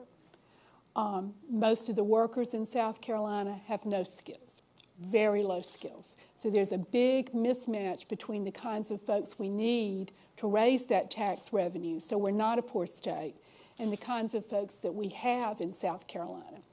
And so much of what is wrong, so much of what builds that gap has to do with preschool and with early childhood education. Whenever I get an opportunity in South Carolina, whenever I'm asked to, and I should say I work for the Department of Social Services, and I have for a long time. Whenever I get asked to say, what would you do? What's the one thing you would do to make things better in South Carolina? Generally what I say is I would provide enough high-quality child care for everybody who needs it so that instead of having lots and lots of people complain about the number of folks who are on welfare and food stamps in South Carolina, we could allow those same people to take jobs and know that their children are safe, are in an environment where they're getting the skills they need to be competitive. It's a very bad mistake we make when we don't do that. In my agency, I have the child care block grant, and I have the social services block grant. I have the child care licensing responsibilities. I have responsibility for developing curriculum for child care agencies. I have the child care, I have the Head Start Collaborative Office. I have the child and adult care food programs that provide snacks to child care centers, and I have the summer food program. And it's taken a while, but I've gradually been able to mush is a technical word, to mush all those things together into one division. And I've got one person who's coordinating all that, because we have discovered that it matters so much that things not be siloed. When there's not enough money, you need it all in one place. And you need it all available to you so that you can provide it where you get the most bang for the buck, where you get the most out of what you have. And that's what we're trying to do within our agency in South Carolina. I am extraordinarily pleased that there will be more money available to states, especially states like South Carolina, for child care efforts, for what we need in order to build that workforce that isn't so lopsided on where the jobs are and where the skills are.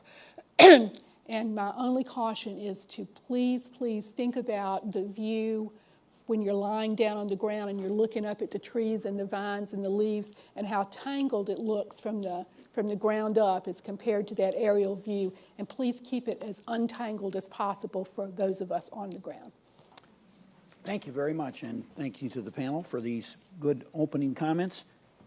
I'd like to deal with something first that I think we can maybe shed some light on. If I were not a researcher, I would be very confused by the media coverage so far. We get articles by very well-known people like Charles Murray that say that the evidence on preschool is really extremely checkered, and that we really shouldn't count on big benefits from this big investment that Obama's going to make. And then we read things from NEAR, which doesn't have the circulation of the Wall Street Journal, but that there are all these very good evidence. Steve has done, he didn't mention it, but he's done a meta-analysis that shows pretty substantial impacts going all the way up to kids over 8 years of age. And if they're high-quality programs, you get even bigger impacts. So help me resolve this. What could we say to the American public that says either both sides are right and here's the explanation about how they're right, or one of them's wrong? What have we learned from research about the possibility that if we spend $75 billion, we're going to get a big payback? Well, can I use the technical term mush? Yes. So the more you mush the research together, and it's different studies with different methodologies of different programs, the more you get an answer that's not relevant to any particular program that you might want to consider.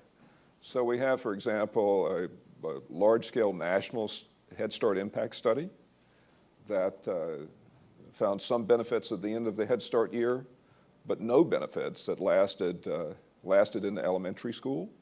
So I think it's better to talk about that research when we're talking about Head Start than to mush together findings. When we're talking about state pre-K and its likely impact, I think we need to look at research on state pre-K and not research on something else. So it's a broad topic, and depending on how you slice and dice it and how you mush it together, you can get a different answer. And the answer is not necessarily the wrong answer, given what's been mushed in, but it may not be the answer that's most relevant to the policy decision that's on the table. So what is most relevant to a proposal like the one the president is supporting? Well, I think we have a lot of variation among the states in terms of having state pre-K and participation levels in state pre-K, and I think looking at that, though it remains simply correlational data, is relevant, or I wouldn't have done it as the exercise to help here. So I think looking at state programs widely implemented is probably the best evidence on what we're likely to get if we extend and expand such programs. Steve, what do you think?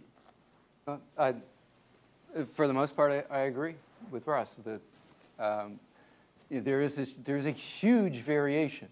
There are state pre-K programs that are not nearly as good as Head Start, and I'm sure they don't even get gains out of the box. And I think on the other side of that, there are programs that are more intense. I mean, New Jersey's program costs about $13,000 per kid, and almost all that money goes into the classroom. So there's a much greater resource focus on educating those kids than in most other programs, and so I think you get bigger outcomes. If we look at the meta-analysis, programs that had a focus on intentional teaching produced bigger cognitive gains. Programs that had a So focus you're on, unmushing now. Yeah, so you're unmushing and you're saying, individualization, one-on-one, small group, that produces bigger gains for kids. These are not shocking, right? That if you put more of your resources into the classroom focused on educating kids, that you get bigger educational gains.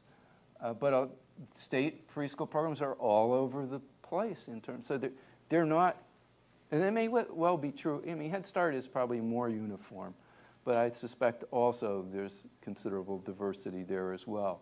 But so when you look at just increasing quantity of state pre-K, I think you'd get very modest impacts, which is why the emphasis in the administration's proposal on a small number of quality standards I think is important with adequate resources. So it's not so much the credential of the teacher that's important, it's paying the teacher an adequate salary. And as long as you're doing that, you might as well require them to have a decent qualification, right? Because the reason people don't require it is because they don't want to pay for it. Right. And I think in New Jersey we have what I think of as a test case. So 70% of the kids in our most disadvantaged cities were in preschool. We were under court order to within 5 years give them high quality preschool. And we can show that the quality went from mediocre to poor to good to excellent over less than a decade. And we got results for kids in terms of increased And how far achievement. into the public schools can you show that there are impacts? Well, we followed them through 5th grade, right? And I think the meta-analysis suggests that if you get results at 5th grade, they're not going away later, right? If they go away pretty rapidly. And they're probably about half what the initial impacts were as a kind of rule of thumb, which means you got to have really, really big, and we shouldn't kid ourselves that you can produce really small impacts to begin with, and you're going to get something great in the long run. That just doesn't happen. Jenny, you looked like you were itching to say something. I think it's another great opportunity to bring up home visiting as an example of, anything doesn't go. And so within some continuum, the administration has decided to invest in home visiting, but it's not get the funds and do whatever you want with it. And I think when we use the phrase pre-K, we could all, however many people are in this room, we could have that many different pictures in our mind of real programs that are pre-K without necessarily, or in some cases, having standards attached. So I think part of it is about what counts as pre-K. When you talk about what counts as home visiting, now there are things that count and there are things that don't count. And if you don't count, you don't get the funding. And it seems to me that that's the direction, quality-focused direction is the direction that this is headed in. And that, just to Let reiterate one of her me points. clarify this, and then you can jump in this and the panel scan who wants to. So the way this works is the administration basically hired a think tank, a research firm, Mathematica, to review the literature and determine what program models actually have solid evidence, usually meaning from random assignment studies, that they produce an impact. And now the administration gives away home visiting funds only to states that are going to use the money in these kind of programs. This is not unlike the kind of thing you're talking about, Steve. So, and presumably that's what they'll do with this $15 billion of home visiting. But in preschool, we don't have such a thing. We have a zillion curriculums, right? I mean, you may have your favorite, and I've talked to 15 people who have their own favorites, but we don't play, and we're not discussing putting anything like that. We talk about quality standards, but they are so kind of broad and, So, would it work to do this in preschool? Could we do something to develop programs that, if implemented faithfully, as the home visiting programs are, that we will have a very high chance that will produce serious impacts on kids' development? Well, let me just interject here as well, Ron, just to clarify our administration's proposal as we continue the conversation. I think it's a really good one to have. I've worked on education policy for a long time. There are vigorous debates on every education policy issue and research on both sides. Our clear read of the research here is that quality matters tremendously. And I think particularly when you parse out results. There are, Steve has done work, but there are hosts of other meta-analyses by the Federal Reserve Bank, by others, that show that the return on high-quality programs is particularly strong. Return varies depending on the program you look at, $3, $7, beyond. But quality matters greatly, and this has been a driving principle for our for the development of our own proposal. I mean, I think it's helpful, and I appreciate Russ's sentiment of support for pre-K, and particularly his contribution to the work here from a research perspective. I do think we need to look at the correlation, not just of the current state of our state pre-K programs to the NAEP, but actually correlation of high quality early childhood. And again, the majority of states out there are delivering pre-K, but many of those states are not delivering the level of quality pre-K that we know returns on investment. So we've said we want to be a partner in that as a federal government. We want to ask you when you come in to do three things: to show that you have quality standards and some level of early learning standards, to show that you have some level of state staff qualifications,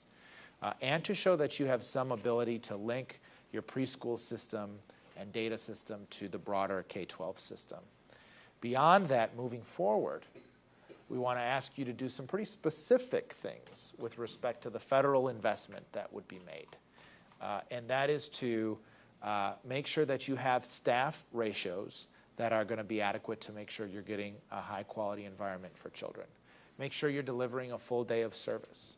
Make sure that you're compensating your pre-K workforce at an adequate level comparable to the early grades in your schools, in your school districts.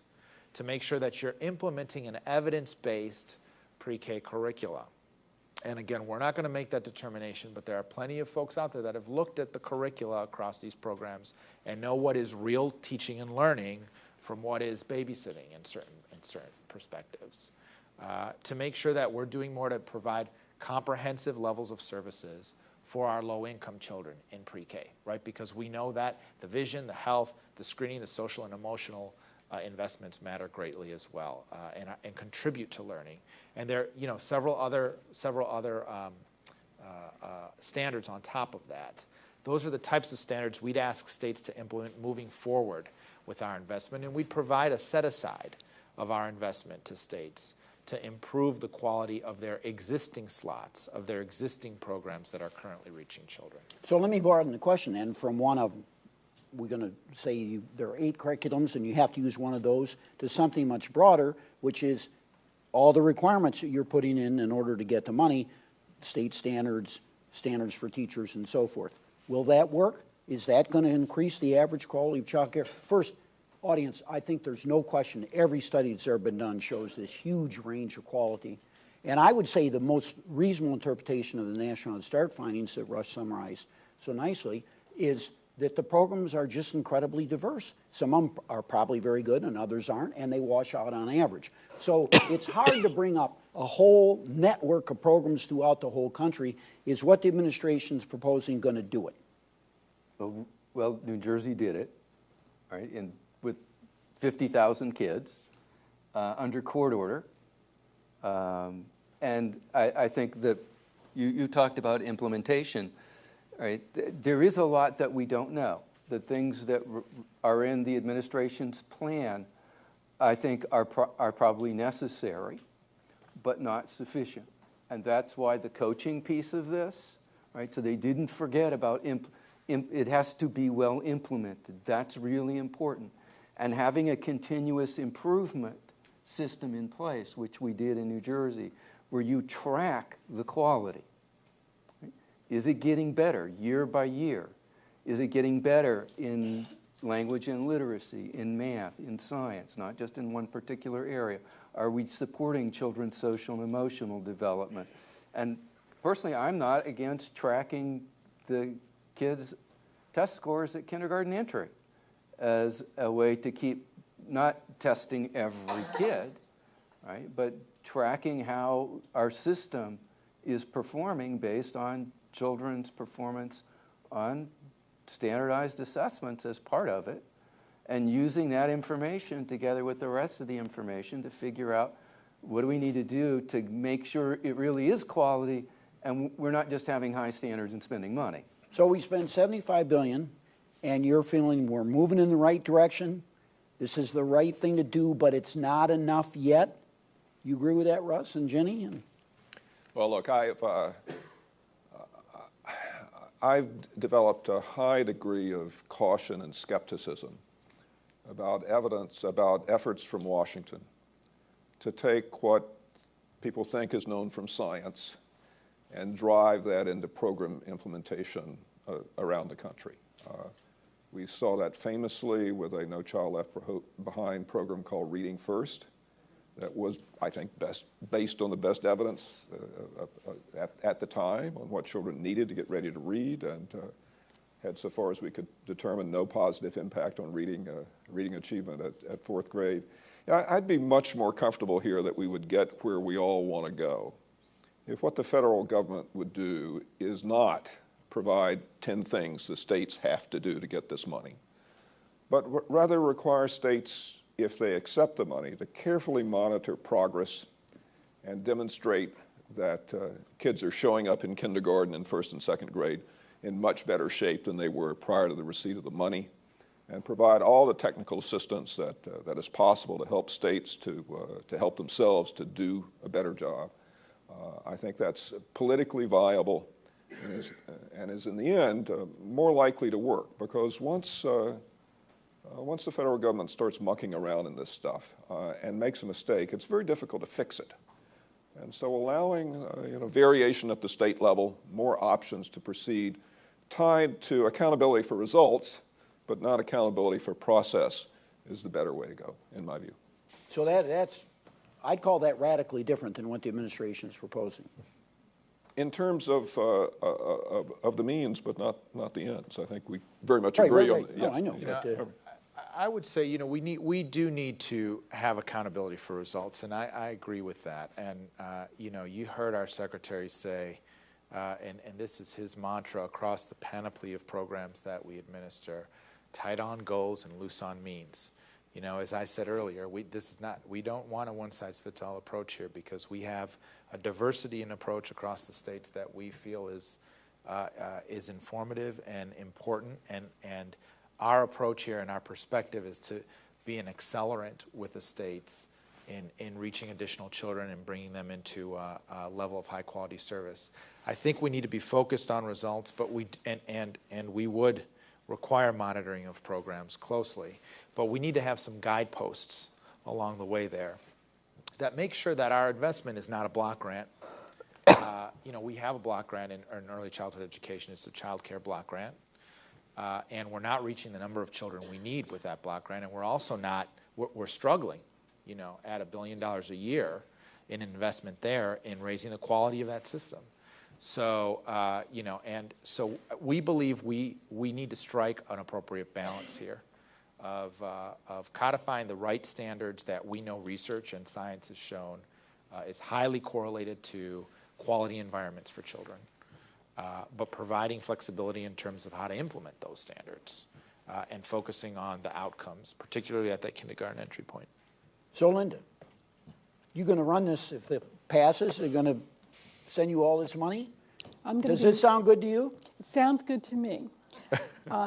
Anytime you give What money, about the standards? The standards are going to be a problem, and I know that they're going to be. I don't think any program is worth its weight if it doesn't have some sort of standard. But it's going to be a push. We're going to get pushback from providers. We know that, and that's traditionally been what happens when you try to raise quality standards. They argue then that their costs are going to go up. We've had a 5-year plan for lowering the child-to-staff ratio in child care centers, and we're doing it in like 5 little rungs. Well, we got to rung 3, and we've been stalled there for 3 years. So, it really is going to be a problem. But And I should say South Carolina's preschool program, which is a partnership between education and human services. And talking about looking at it from the ground up, people say, well, education does this and human services does that. And I've been there. The kids are in the human services and the education program are sitting on the same carpet square. Indeed. In the same classroom. Right. They're not really different. No. That program would meet all of the requirements except perhaps for the one on teacher salary, and I don't know the answer to that. No, I don't know either. But on all of the other standards, your state already has in place. So let's draw a very quick parallel to Race to the Top, where the administration set some requirements, and some states had to change their laws to meet the requirements. I saw something recently that estimated that only a very small number of states today would meet what the administration is requiring to get their share of the money. So they're going to have to do some things before they can qualify for the money. First, do you agree with that? And then secondly, is that a good way to go? Say yes. Well, listen, so, this is race that we believe strongly in Race to the Top. I mean, we designed this program, 19 criteria. We now have and we scored states based on their, not only what they applied for, but also their demonstrated commitment to these criteria. We had teams come in to Washington, D.C. of state commissioners and educators from around the state to say, We agree, and this is the plan we're putting forward for Race to the Top. So we're excited about Race to the Top. Race to the Top early learning, we're in 14 states. We're trying to develop and build a system that's focused on quality and outcomes and a results-oriented approach to reform in early childhood education. So we're going to continue with that approach. We believe it's the right thing to do. This is different than that. You know, this is about providing, beginning with our children at 200% of poverty, but moving across to our middle-income families, providing a universal level of access to high-quality preschool. And we believe that we have a responsibility as a country to do that, not just in 14 states, but across all 50 states. You know, we'd expect we'd have about a third of states that would be ready to come into the program were Congress to enact it this year, and then another third in the next year and further going forward. And we want to work with states. This is why the bar for entry is not nearly as high as Race to the Top or as involved in terms of a competition. But moving forward, we do want to see some assurances from states around some of the standards that I mentioned. Yeah, so just to, because I don't know that would be clear to everyone. My understanding is what that means is states don't have to have all this stuff in place. That's absolutely right. To get started taking the federal money. They have to have goals to reach these. And a trajectory to reach that, Yeah, right? exactly. So the question is for South Carolina and for other states. And, you know, the good thing is, you know, Steve has a yearbook and Near has a yearbook that actually maps some of the states according to these standards. So if you're curious about where your state is, you should go and look at that yearbook. So audience, but here there's time to get there, right? And I think that's an important point as well. You know, you don't want to say overnight you have to implement, you know, these types of salary standards, for instance, because that takes time for states to be able to adjust and work with. So let's have some good questions. Right here, Dr. Craig Ramey. Thank you, Ron. This has been a wonderful seminar in the complexity of the development of human competence. And I'm happy to see that we might put health and human services and education into some arrangement where they are talking to one another. It strikes me that the policy issues always get chipped off and dealt with without much thoughtful connection to what is the fundamental building block of our society, which I believe is families. And getting the House to support this legislation, I think, is going to be a difficult chore. But it strikes me that one area that this is dealing with, the gradient that Steve described, which is we have underestimated the steepness of that gradient for generations, that if we saw these programs as family strengthening mechanisms, some of which are aimed toward preschool children, some of which are aimed to help people move into the paid labor force, but it's the family as a whole that stands to benefit, and we know from research the intergenerational benefits that accrue in part as a result of some of these early services. If not family strengthening, the question is, where do you perceive there is likely to be a conceptual grounding point that will allow the Democrats and the Republicans to say grace over this bill? Good question, Craig. You know, I think you point out the importance of strengthening families and parents, and we know that that's critical, particularly in these early years. I think a lot of the evidence of success of our home visiting efforts, for instance, speak directly to that fact. So I think there's a lot in this proposal and in this initiative that speaks to that piece. There's also a strong return on investment. I mean, there's a reason governors across both sides of the aisle, you know, regardless of their stripe, have invested in this reform in their states, and it's because it pays a return on investment. We know that.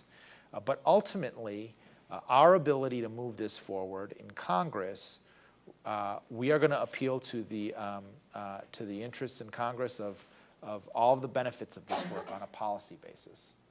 But ultimately, I think it hinges on what happens at the local level. Today we received a letter from over 300 business leaders and military leaders from across the country that support early education and support greater investment in early education and in-home visitation.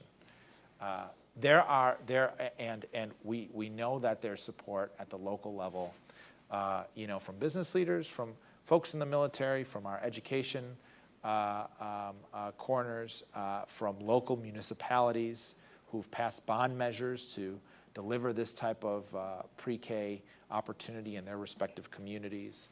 So it's those voices that are going to compel Congress to act. Well, guess what? There's a test right now. There's no question this is the time. There's not going to be another proposal like this in our lifetime. And if these business groups and military leaders and so forth are really committed, they'd better get to work in the House pretty damn quick. Next question. Here on the aisle. Hi, good afternoon. Thank you for hosting this, Ron, and this wonderful panel on the panel before. I'm Adele Robinson from NAEYC, and this is a question for Roberto.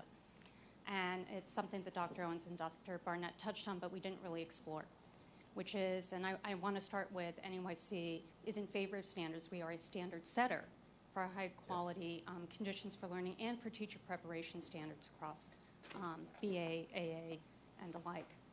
You touched on this field being very low income and being very undereducated. So Roberto, we are asking in both the pre-K and the early Head Start Child Care Partnership, if we're really going to meet children where they're being served across all the settings and provide high quality, will the administration be favorable to using some of those funds to invest in the workforce, much like they did in New Jersey and Abbott, in the scholarships, the release time, the substitutes, and then the higher pay, so that we can both attract and retain those better teachers throughout the continuum? The answer to that is yes, but I'd like other panelists to also reflect on this. But I think we touched on this earlier about the importance of the workforce. We're not going to get to quality if we don't make the investments we need in a preparation and continuous development of teachers and of our early educators, and make sure that we're also having a system in place. We can't rest that entire imperative on this pre-K proposal. There are a set of dollars that states currently use that need to be leveraged toward that end too. So let me ask the rest of the panel. What are your ideas about a better workforce, better prepared teachers? Do they all need to have a BA?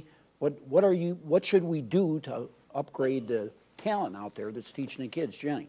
Well, for one thing, I think these two questions are really related. So I was trying to make the point earlier, somewhat to what you're talking about, that the workforce in many cases are the parents of the kids. Understand that we're not interested, I think, in a poor kids program, as has been said, but are the kids of many of the lowest income kids who will presumably be in these high quality programs. So I think connecting the workforce to those, thinking of the workforce as being connected to the children directly, not just as their caretakers, but actually as their parents, is critical. I also would hope, I'm not sitting where Roberto is, but I would hope that some of the flexibility would be in that area. So I think this question of parameters, standards, and flexibility will really demonstrate whether South Carolina, for example, could choose, you mentioned teacher salary is an area of question that you're not quite sure about, whether the states would have flexibility in that area as well as some of the other areas of meeting standards. We know a little bit about how to improve the skills and effectiveness of preschool teachers. And there are interventions out there that work. They typically focus on particular skill sets, how to more effectively share a book with a young child, or how to deal with behavioral problems in the classroom. And I think certainly that's the place to start. There has to be funding for those kind of professional development activities. We also have pretty good research that shows that a BA degree is not a predictor of effectiveness in the classroom.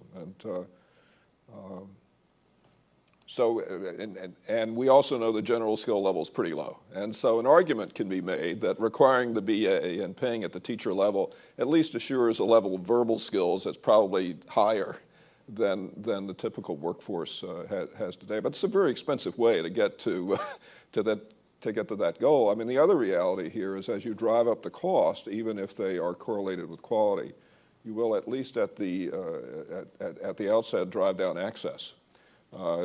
Typical state pre-K program is spending maybe $3,000 a child, whereas K through 12 is So you do the math. But If all- wait, if- Steve's Abbott is 12. No, I know that. I know that. Yeah. But I'm just saying the reality across the nation is that if you relatively rapidly ratchet up the cost of provision of the service, the provision will go down. And remember, the Obama administration has proposed a $75 billion federal investment, but it's a partnership with states. And over the 10-year plan, the state load exceeds the federal load. And so states will have to come into this thinking about what their costs are going to be and how they balance the cost against the need for quality, but also the need for access. All of those things are important. I mean, to the earlier question that Dr. Ramey had about the politics of all this, I would wonder, and this is maybe a question to Roberto, were there conversations what would I want if I were a poor parent and needed preschool access? What I would want is a nice voucher from the federal government that I could spend at the preschool program of my choice. It would not bother me if the voucher rate were tied to the quality of the preschool as rated by the state. But I'd like to be able to make that choice for myself. And it's a very different model from the top-down model we've heard here. Either it's the federal government top-down or the state's top-down. The parent has sort of left out of this, except as the recipient of wisdom from on high. So I think choice, vouchers, and good information on the quality of centers is another way to get to this that Republicans in the House would warm to considerably. I would just, Go ahead. Wait, go ahead. I was just going to say that choice needs to come with an awful lot of education for sure. the parents, because I've seen in too many instances parents take their kids out of very high quality centers where the copayment is a little bit of money and put them with someone who is basically got 6 cots in a circle and you sit on it because the copay is much less. So it really matters. Because the parent can't make the copayment. Because and they don't know the difference. They can't see immediately the difference in good child care. Well, and there's a total lack of information. If you're shopping for preschool services, and this is really across the range of educational levels of parents, you don't know what you're getting. I mean, you talk with other parents in the supermarket, what is it like there? There's just an absence of information for one of the most important choices that a parent is going to make about his or her child. And this is certainly something the federal government could have a very active role in, is making information available to support parents in their choices they have to make. Well, we can agree. We can agree, Russ and I think, on the point of the parents needing greater access to information and greater information about the outcomes and the quality of their programs. This is one of the driving elements behind our Race to the Top Early Learning Challenge, is to have states really establish rating systems around the entirety of their child care programs and other early learning programs, and provide parents clear, concise, understandable information about where their children are going, and so that they can make the decisions they need. That's important. But choice, I want to be clear, choice is not the driving principle of our pre-K program and Preschool for All program. And it's not because I think there's plenty of evidence that shows that the marketplace right now, particularly for our poor and vulnerable parents, does not, choice is not delivering a high quality environment for their children. We just, there's not a supply of high quality early learning for our children that's needed, particularly in our high poverty communities. So, our approach is a bit different in that we want to make sure that there is, on a voluntary basis for the parents who want to take advantage of it, access to free, public, high-quality pre-K for their children. And you can't do that through a voucher program. I mean, we can't do that through a CCDBG child care block grant-like program. Steve, you want to? Yeah, I think the risk we have here in moving toward a compromise is that people will want to cheap out. And if we cheap out, we're going to end up spending money and not getting a return on our investment. Putting in a highly qualified teacher probably adds in the neighborhood of $1,000 per child to the cost. That's nothing like what you lose by not having a good teacher in the classroom. BA isn't correlated with success as a teacher, in part because the loose standards for what constitutes a BA, and in part because there's lots of other things that can go wrong besides teacher qualification. But if you then ask the question, well, how many programs have produced these results that we're looking for with poorly paid teachers with lower qualifications, the answer is none. Right? So we don't have an example of where that model worked. So by all means, let's not do something that has not worked. And we have lots of examples of it not working. So why would we want to do that again?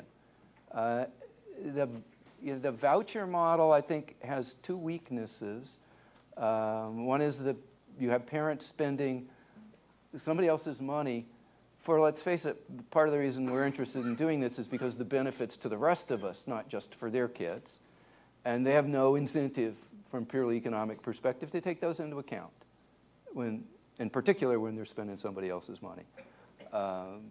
And then that there is, I think, a tendency to then underfund that with the implicit, the implicit in that is that higher income folks will essentially supplement that and they'll be okay.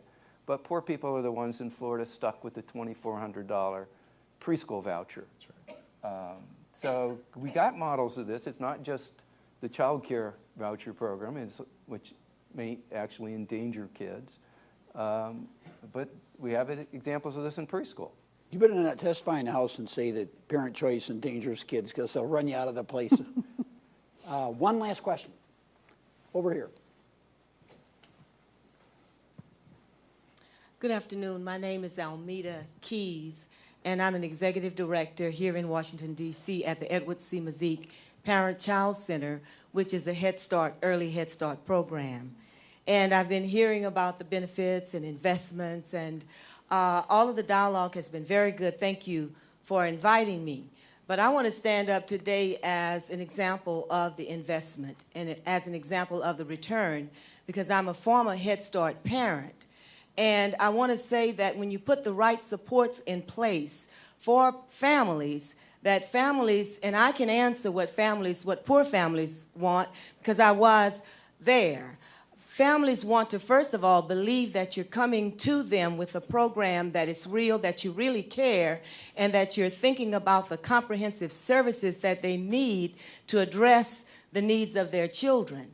Parents want their children to read. They want to work. They want to go to school. And they want to be empowered to go back and turn around their communities. Parents want to run for public office. They want to be able to be some of the decision makers at the table. And all of this can be done if we put the right supports in place. I stand in support of the president's proposal, and I just hope that we continue to strengthen the comprehensive services that we're offering to families. And when we think in terms of parent engagement or parent involvement, that we think about parent empowerment and parent engagement, and it's more than just reading stories to your children or being able to help them with their homework, but it's about going back into the local communities and making a difference in your local communities. Thank you. Thank you. We're going to close on a statement, not a question, from the audience, but eloquently stated. I hope no one does that at our next event. Please join me in thanking the members of the panel, and good day.